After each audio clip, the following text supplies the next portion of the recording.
Hi, I'm Hallie, and I want to welcome you to the Odd Life Podcast. That's spelled AWED, which stands for Awake, Well, and Empowered.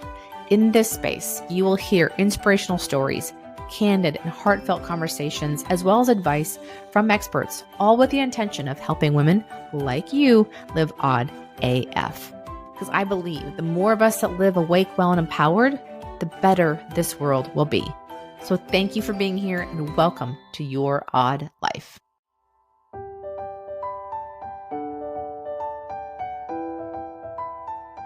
Hello, everyone. Welcome back to another episode. I am wrapping up the year with this episode. I'm going to be taking a little time off to spend the holidays with my family and just relaxing and not worrying about trying to produce anything over the next month. And the reason why I really feel like this end of the year is really important because I need this time to reflect and look back and see what worked, what didn't work, what I want to try and do in the next year. And I did this a lot in like 2018, 2019. And then, of course, COVID hit and I kind of nixed doing it. So it was actually 2018 that led me to where I'm at now. And I know many people have heard the story before, but it was when I went through that 90-day challenge at the end of 2018. I took time at the end of that year to sit down and reflect on what was going on. I was really present because I had stopped drinking. And if that's something you don't know anything about that part of my story, just go listen to episode 2 or 3. But when I sat down and I reflected back, I wanted to look at what felt good for the year and then what I wanted to feel in the next coming year. And that's where the words awake, well, and empowered stood out to me. I had written a bunch of words, and those are the 3 words that I selected as the way I wanted to feel in the next year. And it's been a while since I've done that again. And I've done a little bit of thinking about this as I've been doing some journaling, but it was not something that I had intentionally done, sat down and really focused on it. And I was just listening to a podcast recently that I was actually helping edit, and it got me going, you know what, you need to do this. You need to get back to sitting down and reflecting and being more purposeful and intentional about what's coming for the next year.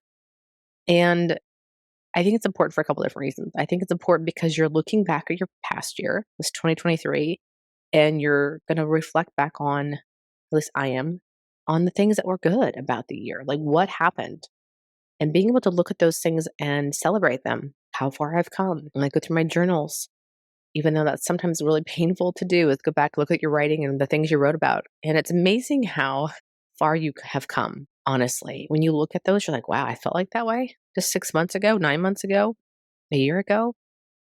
And you're like, I don't feel that way anymore. It's kind of cool to see that. So it's, even though at times it's painful to read your own writing, but it's really important, I think, for me to see that progression. And so my journaling really helps me do that. I'm not great about a calendar. And some people can go through and look at their calendar and go, oh, okay, I did these things and I did not enjoy that thing. I didn't enjoy that thing. We're not going to do that next year. I'm not great about that. So I don't have a ton of things in my calendar. I have a lot of schedule stuff like my podcast guests, but I don't use it for a lot of other things. So I need to get better about that. Maybe appointments, that kind of stuff, but not like, hey, went out with so and so, went to this book reading, went to this, went to that. I tend not to put a ton of that in my calendar. So I'm going to really do better about inputting things like a coffee date with somebody or something I went to. That way I can reflect back on it, and it's, going to get a green check mark or maybe a red X next to it next year at this time. So it's going to help me know where I'm spending my time, but also what I don't want to repeat next year and what I do want to repeat. And it helps me learn from those experiences. So I need to get better about documenting those kinds of things, like where my energy and time is being spent. I think also is that planning is good, but we can't plan everything because, as you know, life happens and we don't always plan all the things in our life. But I want to accomplish things in this next year and see things and do things and experience things. So I have to make sure that I'm putting myself in that position. I've already started a little bit this last year. I have joined a women's group here locally. It's called The Hive Local. It's here based in Overland Park, Kansas, where I live.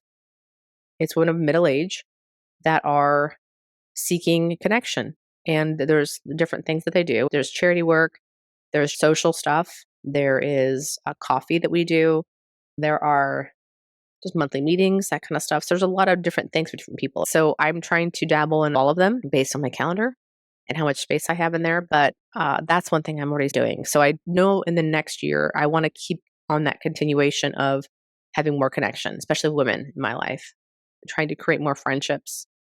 And then also, I have been trying new things. I went down to a Pilates studio down in like Midtown Kansas City, not just around the corner. And I have a friend that teaches there. And so I went to one of her classes and about 10 passes or ten sessions that I can go to.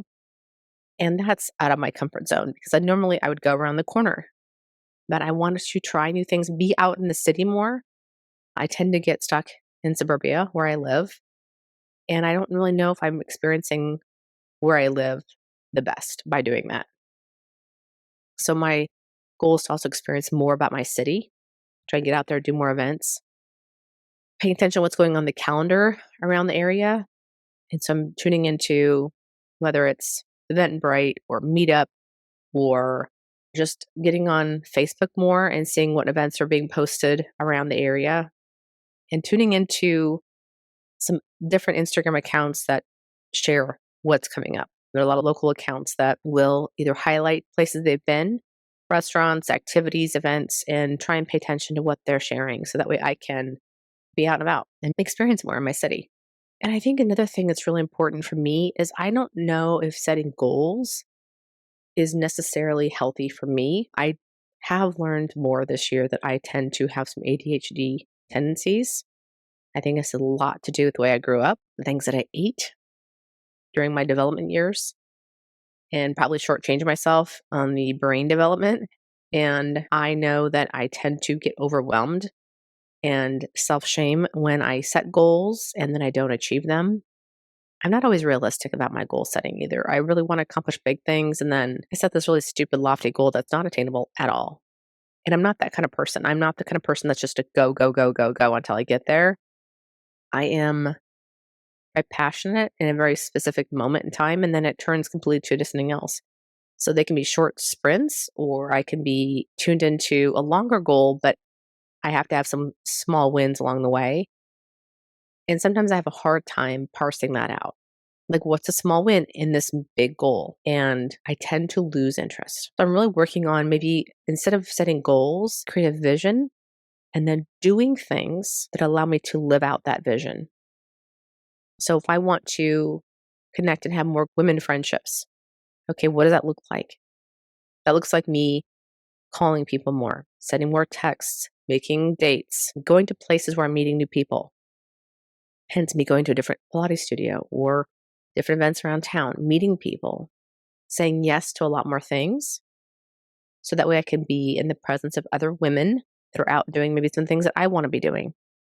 So I'm looking at trying to create a vision for my next year. And I think also it's important to know that I'm going to allow that vision to develop rather than nail down the specifics right away. My friend Sarah mentioned this, like kind of let it marinating a little bit. You're working on this vision, but then sometimes things will come up and they'll percolate and you realize, oh, wait, there's also this too. It's not a hard and fast plan. It can adjust, it can change, it can evolve throughout the year and being open to that. And not being critical of myself for letting things flow in that way. And if I focus on how I want to feel for the year, then if things evolve and change, it's still going to create a feeling that I'm pursuing, right? So it's not a fail, it's just a different way of achieving that same feeling. And there's a couple things that come to mind right now, and I haven't done this hardcore reflection yet. I'm going to be writing in this journal. It's completely empty right now. So this is where my reflection is going to be happening. I want to, reflect on the past and then ask myself a series of questions about the future. What I want to accomplish this next year in a sense of feelings or maybe mini projects, things I want that are maybe creative ideas that I want to actually put into play. And then having some words, like some active words that are going to help me do that. The words that have come up so far are do and be. And it sounds very simple, but The way I see it is in order for me to be the person I want to be in 2024, I have to do the things that she would do. You have to do first, and then you are that person. Like, how do I want to be in 2024? I want to be active. I want to feel athletic. I want to learn something new. Then in that case, I have to do X, Y, and Z things. And that to me seems more meaningful and purposeful than setting a goal and working towards that goal. I think the goal is just to be the person I want to be in 2024. And that reflection time I'm going to take to do that will help me figure out exactly what that's going to look like. I want to get down to the nitty gritty. Like, how does she dress? How does she wake up in the morning? What are the things she does every single day? How much sleep is she getting? All of those things. And then when I get to the same time next year, I can look back and go, wow, I really love who I've become because I did all those things that I knew it would take for me to be her. And, it takes time. It's me doing this one day at a time. I may mess up and miss a couple days of doing what my future self would do. But if I've got an idea, an intention, a plan, as far as that goes, then I can get right back on it. It's not like it's, oh, I've got to start over. It's just get back on the plan, get back to what your future self would be doing in this situation. And this is such an important thing, I think, for all of us to do, that it helps us see where are we now and where do we want to be? Who do we want to be? And it doesn't just magically happen. There's actions we have to take throughout the year. It takes living with intention in order to do that. And unless we sit down and reflect and look at that day to day becomes week to week, and that week to week becomes month to month, before you know it, the year's up. So I'm planning on spending the next couple of weeks reflecting, journaling, examining, asking myself a lot of questions, and then creating a vision for myself for next year. I highly, highly recommend doing this for your end of the year because before you know it, the next year's up, the next year's up, the next year's up. God willing that you're still here and you really wish you would have done things differently. My husband just came last night to our room. He was getting ready for bed, and so he just found out that a guy that was in his fraternity in college passed away suddenly. It had a heart valve replaced a few years ago and had gotten infected, got sick, and died. He's 55 years old. We never know. You never know. And I hate that it takes a person dying that's close to us or ourselves. We get a diagnosis that it could possibly be terminal or some kind of dire news that makes us wake up. Every day is an absolute gift. And until I sit down and appreciate that, reflect on that, and not waste another day fucking around. Like, I don't know about you, but as I get older, the tick of the clock gets louder and louder. And I want to stop paying attention to that and just doing the shit that makes me feel like time has stopped. I want to do things where I feel like there's no time actually existing. I get in the flow of writing. I don't understand time when I'm writing, when I'm doing podcasting. I could be talking to a person for 20 minutes or an hour, and there's times it feels like the same exact time. I want to be creative. And when I'm doing things that are creative, I lose track of time. That's how I want to live. I don't want to pay attention to the time anymore. But I also don't want to waste it. I'm going to list some resources below in the show notes of some either great books or questions to be asking yourself that I'm going to be asking myself to make sure that next year is one that I can look back on at the end of it and be happy with my progress, be proud of the person I've become, and that I didn't waste another day of my life. I'm looking forward to seeing you all in the next year. I want to say thank you to all of the guests that I've had in this last year. I am so, so thankful for your yeses, for sharing your time, your vulnerability, your truth, and your friendship, because now I tend to see these people in my life now as my friends forever because you've been on my podcast. And there's a bond that happens once you are on the recipient end of somebody saying yes and you get to help put something out in the world that they're a part of. I don't take that lightly. And so I see bonds created because of that. And I'm so, so grateful for those new friendships and for this podcast being able to allow me to have those things. I've had plenty of no's, but maybe not yet. And I just think maybe it's just not the right time. It either wasn't the right time to bring their story to light or they weren't ready to be on the podcast quite yet. But I just want to say thank you for everybody that has said yes.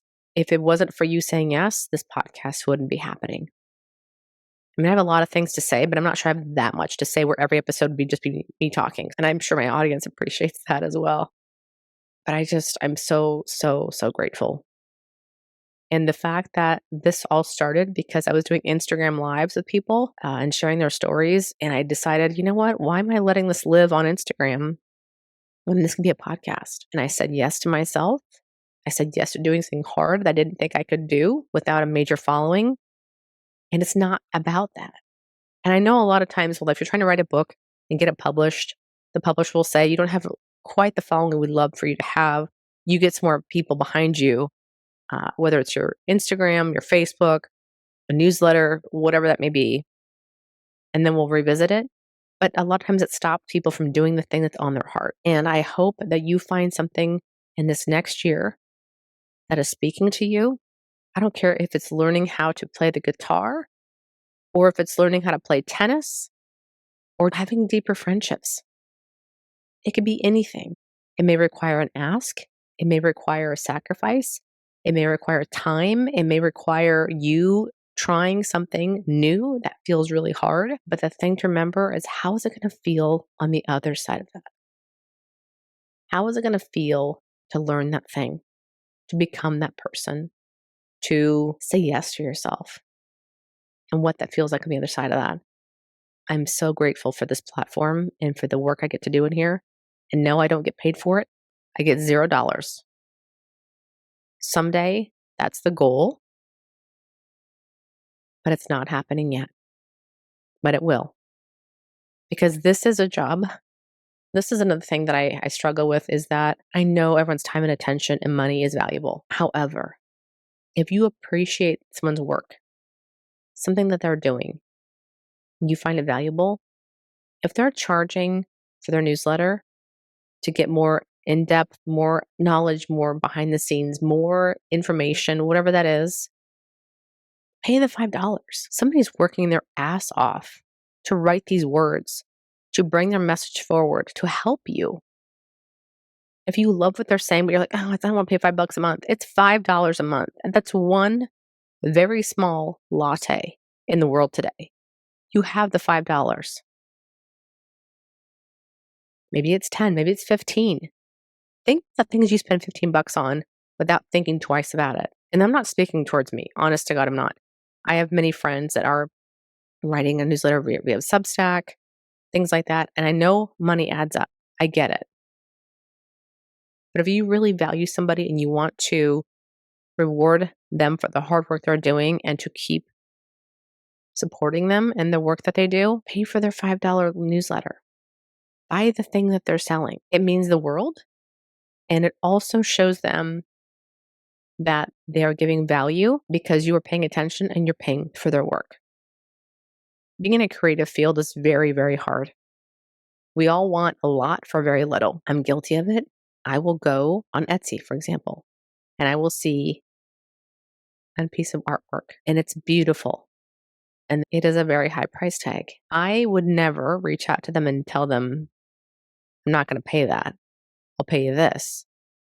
Like, I know it's worth that because of how much time and skill and effort they've put into their craft. And maybe someday I'll get there. But it's supporting people who are doing creative things because it is their life. Imagine a kid.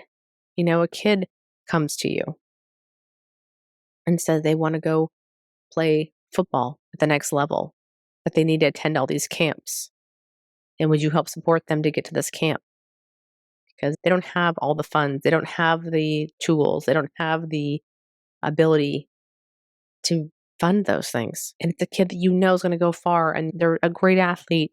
You want to help out. Would you give $5 to help send them to the camp? Sure. Why wouldn't you? Don't downplay people that are pursuing passion of theirs that they love and are charging for it. Not everything in life should be free. I guarantee they're giving you plenty of free things. whether it's a podcast episode, whether it's a blog post they've written, those are free things.